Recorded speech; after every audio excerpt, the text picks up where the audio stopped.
శ్రీమన్నారాయణుడు అన్నాడు, ఇచ్చేయండిరా అయితే తలకాయలు వాళ్ళకి, మనం తోక దగ్గరికి వెళ్ళిపోదాం అన్నాడు. వీళ్ళు అదే స్వామి, వాళ్ళేమో తలకాయలు అడిగితే మీరు అలా ఇచ్చేస్తారు, అలా ఇవ్వకండి అని అనలేదు. ఒరే స్వామి తోక పట్టుకుందాం అంటున్నారు, పదండ్రా తోకలు పట్టుకుందాం, తోక దగ్గరికి పోయారు. సరే మందర పర్వతానికి చుట్టారు. చుట్టి ఇది జాగ్రత్తగా మందర పర్వతాన్ని వహించాలి కదా ఇప్పుడు వాసుకి, అందుకని అందరూ కలిసి జాగ్రత్తగా క్షీరసాగరంలోకి దాన్ని దింపారు.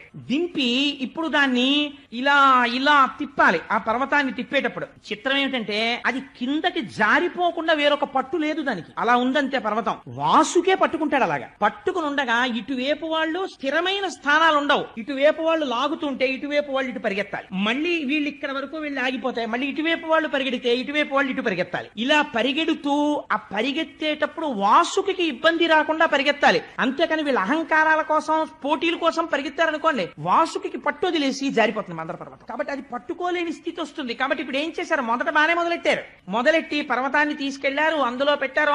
పట్టుకోండి పట్టుకోండి అన్నారు, ఇటు పట్టుకున్నారు, పట్టుకోండి అన్నారు, పట్టుకున్నారా మొదలెట్టండి, మీరా మేమే మేము వచ్చేస్తున్నాం అన్నారు, మీరు అటు పరిగెత్తండి అన్నారు, ఇటు నుంచి ఇటు పరిగెత్తారు, అటు నుంచి ఇటు పరిగెత్తారు. మీరు భాగవతంలో చూడాలండి, గిర్ర గిర్ర గిర్ర గిర్ర గిర్ర గిర్ర ఇటు తిరిగిద్దిట, బుగ బుగ బుగ బుగ బుగ పాలసముద్రం లేచిందిట. మరి తిప్పితే ఊరుకుంటుంది పాలసముద్రం.